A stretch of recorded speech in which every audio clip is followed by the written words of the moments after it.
आ जाइए चुनाव में। अरे चुनाव में आप उल्टा पुल्टा करके आप आते रहे हैं, परमुटेशन कॉम्बिनेशन से आते रहे हैं, जोर तोड़ की राजनीति करते हैं कि बिहार में बैठ के बिहार के जो अध्यक्ष हैं उमेश कुशवाहा जी, उसको कैसे इन्होंने डिफंक्ट कर दिया। खुद ही कार्यकर्ताओं की न कोई मान है न कोई प्रतिष्ठा है। आज चले हैं भारतीय जनता पार्टी के बारे में बोलने के लिए। मैंने आपको कह दिया ना भाई कि क्षेत्रीय पार्टी के राष्ट्रीय अध्यक्ष 30 दिन में 25 दिन जो बैठेगा, मतलब कि एक प्रदेश में, इनसे जरा पूछिए ना कि अपने पूरे कार्यकाल में कितना बार पूरे भारतवर्ष के मतलब कि स्टेट हेडक्वार्टर में ही प्रवास किए होंगे। चुनाव तो लड़ रही है पार्टी मध्य प्रदेश में, एक सीट नागालैंड में नहीं है, वो सीटों आया था तो वो भी बेचारा जो है कि चला गया दूसरे पार्टी में। उत्तर प्रदेश का इनका है हाल है, सारा मामला खत्म। नीतीश जी जरा देखते हैं कि कितना पानी सर से ऊपर जा रहा है। केस मुकदमा करने वाले सारे जो आवेदन थे राष्ट्रीय अध्यक्ष ने दे दिया। मुख्यमंत्री नीतीश कुमार जी के पेट में दांत है, ऑपरेशन करना यही जानते हैं, इन्होंने कह दिया। नमस्कार, आप लाइव बिहार देख रहे हैं। मैं हूं राजमोहन तिवारी। जैसे जैसे 2024 लोकसभा का चुनाव नजदीक आ रहा है, वैसे विपक्ष अब पीएम मोदी पर निशाना जरा जोर से साधना शुरू कर रहा है। बिहार में सत्ता का परिवर्तन हुआ, जनता दल यूनाइटेड अब आरजेडी के साथ मिलकर सरकार चला रही है और जेडीयू के राष्ट्रीय अध्यक्ष ललन सिंह बीजेपी केंद्रीय नेतृत्व पर खूब हमलावर हैं। अगर बात करें पीएम मोदी की या फिर गृह मंत्री अमित शाह की, उन पर खूब निशाना साध रहे हैं। और बीते दिन जेडीयू के राष्ट्रीय अध्यक्ष की तरफ से जो बयान आया, उसके बाद बिहार में सियासत जोर पकड़ रही है, क्योंकि ललन सिंह का साफ कहना है कि पीएम मोदी को अपने बीजेपी के कार्यकर्ताओं पर भरोसा ही नहीं है और इसीलिए देश भर में हर एक जिले में सरकारी अधिकारी को नियुक्त करके अपने काम का प्रचार प्रसार करवा रहे हैं और सरकारी पैसे का दुरुपयोग करवा रहे हैं। क्या सचमुच पीएम मोदी को अपने बीजेपी कार्यकर्ताओं पर भरोसा नहीं है? इसी पर बात करेंगे। हमारे साथ पूर्व एमएलसी और वर्तमान में बीजेपी के नेता रणवीर नंदन जी हैं। कैसे देखते हैं जेडीयू के राष्ट्रीय अध्यक्ष के इस बयान को? मुझे लगता है कि एक होता है न, एक लोकोक्ति है कि नक्कार खाने में तूती की आवाज़, उसी प्रकार से इसको देखते हैं। अब आप देखिए कि एक क्षेत्रीय पार्टी के राष्ट्रीय अध्यक्ष, मैंने पहले भी कहा था, ऐसे आज हमारे माननीय प्रदेश अध्यक्ष और इस राज्य के युवा तुर्क नेता, उन्होंने इस विषय पर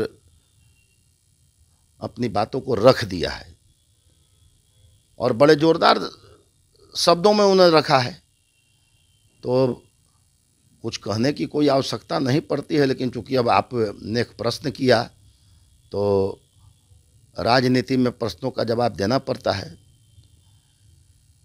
हम लोग इसे किसी भी नज़रिए से ऐसे बातों को नहीं देखते हैं। तो मैंने पहले भी कहा कि एक राष्ट्रीय क्षेत्रीय पार्टी के राष्ट्रीय अध्यक्ष जो 30 दिन में 25 दिन बिहार की राजधानी पटना में बैठते हैं और वहाँ से इस कारण ये सब बयान वान देते हैं जिससे कि चूंकि यहाँ के समाचार पत्रों में उसे स्थान मिल जाता है। दिल्ली में यदि इन बातों को बोलें तो 10 लाइन या 20 लाइन में भी इनको स्थान मिलेगा कि नहीं मिलेगा, ये कोई इसकी निश्चितता नहीं है। इन्होंने जो कहा कि भारतीय जनता पार्टी के कार्यकर्ताओं का उपयोग नहीं हो रहा है, अरे पहले अपने ना बताएं कि बिहार में बैठ के बिहार के जो अध्यक्ष हैं उमेश कुशवाहा जी, उसको कैसे इन्होंने डिफंक्ट कर दिया और पूरी जदयू की जितनी जिला की इकाई थी, जिला प्रभारी जितने थे, उसको इन्होंने एकदम से हटा दिया। महीना भर हुआ हटाए हुए। तो पहले अपने ना उदाहरण पेश करना चाहिए कि भाई आपके पार्टी में तो खुद ही कार्यकर्ताओं की न कोई मान है न कोई प्रतिष्ठा है। आज चले हैं भारतीय जनता पार्टी के बारे में बोलने के लिए, जो पार्टी जो है आज विश्व की सबसे बड़ी पार्टी है, अनुशासित पार्टी है और एक काम करती है, राष्ट्र हित में काम करती है और राष्ट्र के हित से कोई समझौता नहीं कर सकती और चले हैं उसके बारे में बोलने के लिए।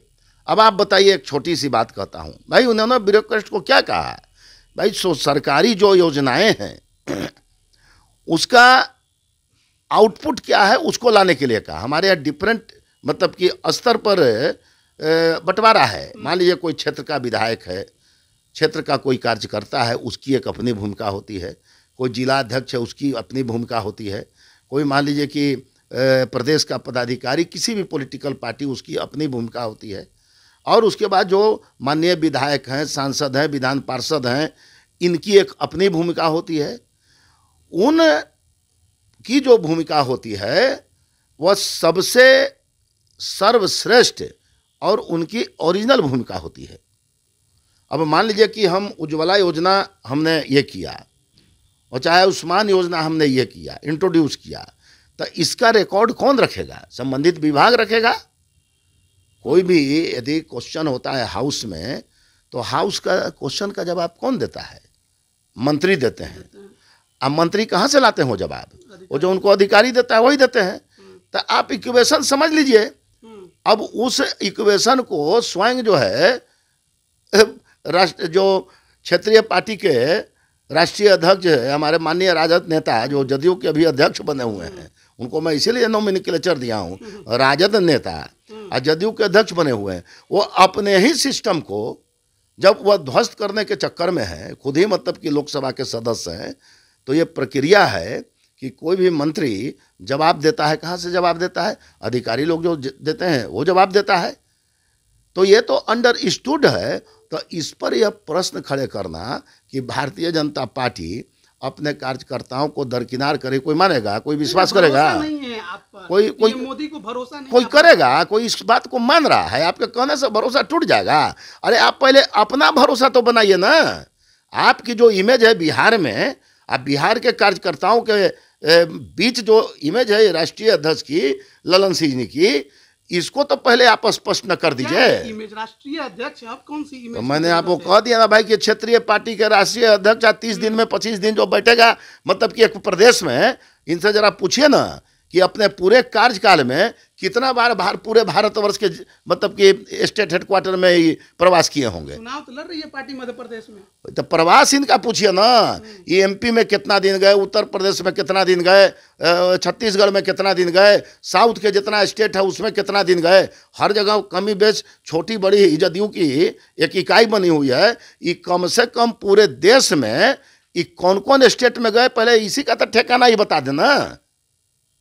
पहले ये बताएं ना अपना ऑडिट करके कि राष्ट्रीय अध्यक्ष रहते हुए ये कितने अपने प्रदेशों में गए, कितनी बैठक ली, उन प्रदेशों के कितने प्रदेश कार्य समिति के बैठक में ये गए। जब ये खुद ही नहीं बता सकते हैं तो इतनी बड़ी पार्टी के बारे में जो बोल रहे हैं तो हास्यास्पद है ना है। इनके नेतृत्व में पार्टी नागालैंड में चुनाव लड़ी, अब यूपी की तैयारी है, मध्य प्रदेश में उम्मीदवार घोषित कर दिए हैं। चुनाव लड़ी, आप बड़ा बढ़िया बात किया, चुनाव लड़ी। अरे इनके नेतृत्व में तो पार्टी ध्वस्त हो गई। एक सीट नागालैंड में नहीं है, वो सीटों आया था तो वो भी बेचारा जो है कि चला गया दूसरे पार्टी में। उत्तर प्रदेश का इनका है हाल है, सारा मामला खत्म। से मुख्यमंत्री जी चुनाव लड़े। मुख्यमंत्री देखिए, मुख्यमंत्री का है विषय नहीं है, विषय इनका है कि इन्होंने कहा कि भारतीय जनता पार्टी के कार्यकर्ताओं के विषय में जो इन्होंने कहा, अरे पहले अपना देख लें और बैठ के बयानबाजी दिल्ली से करें, छत्तीसगढ़ से करें, जाके भोपाल से करें, और तब जब इनका मतलब वहाँ छपे तब ना एक बात बनेगी। उनके बात को कोई रेलिवेंट मानेगा तब कोई बात बनेगी। ये कोई बात है? की तैयारी है। अरे भाई सब जगह रिजल्ट आ गया और सब जगह 0/0 है। इनके नेतृत्व में मैंने आपको क्या कहा? मैंने कहा कि गैल माघ 29 दिन बाकी, कब पार्टी जो है समाज आएगी मतलब कि गर्त में। और मुझे अफसोस लगता है मानवर नीतीश जी पर। हालांकि थोड़ा लगता है कि नीतीश जी जरा देखते हैं कि कितना पानी सर से ऊपर जा रहा है, एक बैग वो कोई निर्णय लेते हैं। लेकिन आप देखिए, मैं बता रहा हूँ, मैं रियलिटी आपको बता रहा हूँ। मुख्यमंत्री नीतीश कुमार की इमेज जब एनडीए में थे कितनी शानदार थी, और आज मुख्यमंत्री का इमेज जो है अफसोस लगता है। मैंने उनके साथ काम किया है और काम करने वाले वो व्यक्ति हैं, इसमें कहीं दो मत नहीं है। आज इनकी स्थिति क्या इन लोगों ने बना दी? आज पूरे बिहार में आप भ्रमण कीजिएगा, कहने से होता है। नीतीश जी को तो स्वयं, जैसे पहले का राजा क्या करता था, अपना परफॉर्मेंस को जानने के लिए पहले छद्म वेश में घूमता था कि कोई उसको पहचाने नहीं। तो मैं तो माननीय मुख्यमंत्री जी से निवेदन करूंगा कि जो चौकड़ी जो है अगल बगल, इस पर वो विश्वास न करें, पहले अपने जो है लुक छिप करके और बिहार की जनता का ओपिनियन लें। आकाश जमीन का अंतर है। और आज हमारे नेता ने कहा, सम्राट चौधरी जी ने, आ जाइए चुनाव में। अरे चुनाव में आप उल्टा पुल्टा करके आप आते रहे हैं, परमुटेशन कॉम्बिनेशन से आते रहे हैं, जोर तोड़ की राजनीति करते हैं। और अधिकारियों की आप बात कहते हैं, आप जितना अधिकारियों को प्रताड़ित करते हैं, ये राष्ट्रीय अध्यक्ष इन्होंने किया है, इनका इतिहास है। अब कुछ मर्यादा हमारे सामने है, उन मर्यादाओं को मैं नहीं कहना चाहता हूं। राजनीति में राष्ट्रीय अध्यक्ष, जनता दल यूनाइटेड के राष्ट्रीय अध्यक्ष एग्जाम्पल नहीं बन सकते हैं, गुड एग्जाम्पल नहीं बन सकते हैं, वो कभी भी अच्छे उदाहरण नहीं बन सकते हैं। ये इसको कोट कर लीजिएगा, नोट कर लीजिएगा। नेता का मतलब है कि उसके आचरण से, उसके ईमानदारी से, उसके आदत से, उसके मतलब कि शब्दों के प्रयोग से नेता का एक व्यापक जो है आधार बनता है और जनता उसे चाहती है। ये कोई गुण उनमें नहीं है, एक भी प्रॉपर्टी उनमें नहीं है, जिससे कि आप सब जगह ओपिनियन लीजिए। आप जदयू कार्यालय में जाके उससे दीजिए ना भाई, कार्यकर्ताओं से। तो लोग तो कहेंगे कि अभी आपका उनके साथ झगड़ा हो गया था थोड़ा, इस वजह से आप पार्टी छोड़ दी, इसलिए आप इस तरह का बयान। अरे ये हम आज थोड़े कह रहे हैं, यह तो माना हुआ बात है। उनके विषय में जो धारणा है, यह माना हुआ बात है। और कुछ भी वो मतलब समाचार पत्रों में रहने के लिए वो कुछ भी, चूंकि राष्ट्रीय अध्यक्ष हैं, समाचार पत्र थोड़ा सा हमारे माननीय प्रधानमंत्री जी, माननीय गृह मंत्री जी, जिनका जो ऑरा जो है आज इतना लंबा चौड़ा ऑरा है, ये कुछ भी बोल देते हैं तो थोड़ा बहुत उनको लोग इंटरटेन करता है। लेकिन इस बात को कैसे काटिएगा कि ललन सिंह जी ने कहा कि एक तरफ मुख्यमंत्री नीतीश कुमार हैं, तेजस्वी यादव हैं, बिहार में रोजगार बांट रहे हैं, दूसरी तरफ पीएम मोदी हैं, हर साल 2 करोड़ नौकरी देने का वादा किया, कितना दिया? अरे भाई, आप तो ऐसे जगह पर आ गए कि बड़ा व्यापक सब्जेक्ट है। एक भी योजना ये बता दें कि उसका कंक्लूड इन्होंने कर दिया, पहली बात। आज जितनी योजनाएं इन्होंने चलाई, भ्रष्टाचार से लबालब भरी हुई योजनाएं हैं। आप अपना नाता क्यों तोड़े थे? जिसके साथ आज आप हैं, उनसे आपने सीधा सा बात है कि नाता आप क्यों तोड़े थे। अब मैं उन बातों पर क्या जाऊँ, आपने नाता तोड़ दिया। केस मुकदमा करने वाले सारे जो आवेदन थे राष्ट्रीय अध्यक्ष ने दे दिया। मुख्यमंत्री नीतीश कुमार जी के पेट में दांत है, ऑपरेशन करना यही जानते हैं, इन्होंने कह दिया। तो जितना विरोधाभास वहाँ पर जनता दल यूनाइटेड में अभी है, तो आप मान के चलिए कि ये नियुक्ति में चाहे सब चीज़ में बहुत भारी विरोधाभास है। आप, ये चुनाव का साल है, तब ना आप नौकरी दे रहे हैं। आज लंबा चौड़ा वादा करके क्या कीजिएगा, कितना को भविष्य में जाके आप पेमेंट कर पाइएगा, नहीं कर पाइएगा, ये तो एक अलग विषय है। ये 4 साल क्या कर रहे थे? आप ही के साथ थे, मेरे साथ है, तो कौन जिम्मेवार कौन है? जो मुखिया रहता है वो ना जिम्मेवार रहता है। आज भी तो आप हैं, तो निर्णय आप ले रहे हैं ना। तो मेरे कहने का मतलब है कि ये जो हैं राष्ट्रीय अध्यक्ष जी, ये अपने ही सरकार को, मैं पहले भी कहा था कि अपने ही सरकार को इतना बढ़िया से घेराबंदी कर दे रहे हैं कि उस घेरा में ये सरकार का बंटाधार हो जाएगा और उसके बाद जो भविष्य होगा उसको अपना जनता देखेगी। आप कह रहे हैं कि ललन सिंह जी पार्टी को एकदम अब खत्म करने पर उतारू हो? अरे वो खत्म का तो खत्म कर दिए हैं, तब अब उतारे की बात कहते हैं। उस पार्टी के बारे में हम क्यों कमेंट करें अब? लेकिन चूंकि उन्होंने भाजपा के बारे में जो कमेंट किया है तो थोड़ा बहुत आधार बनता है। उन्होंने खत्म कर दिया है, कहाँ कुछ बचा हुआ रहा? न कोई रोदन हारा है कहाँ? उनके कहने से होगा। उनको कभी लड़ाई होता है, दलित नेता से लड़ाई होता है, अशोक चौधरी से लड़ाई होता है। कल आप फिर सुनिएगा कि किसी से उनको लड़ाई हो गया। कल आप फिर सुनिएगा जनाधार वाले नेता थे उपेंद्र कुशवाहा जी से, उनसे उनको मतलब कि ये हो गया। हमसे मतलब कि डिफरेंस ऑफ ओपिनियन हो ही गया। तो उनको धीरे धीरे धीरे धीरे जितने जो काम करने वाले व्यक्ति हैं उससे उनको मतलब कि डिफरेंसेस होना स्वाभाविक है। उनका स्वभाव है और ये स्वभाव से राजनीति नहीं होती। और ठीक हमारे अध्यक्ष सम्राट चौधरी जी ने ठीक कहा, चुनौती दे दिया कस के, चुनौती को सामना करें ना, जरा सा समझ में आ जाएगा। तो चुनौती का सामना नहीं करेंगे, बहुत 2 दिन 3 दिन के बाद अपना लेंगे, माइक पकड़ेंगे, अपना बोल चलेंगे, काम खत्म हो गया, प्रोफाइल बना हुआ है, वही profile he is maintaining his profile, उससे ज़्यादा उनका कोई काम नहीं है।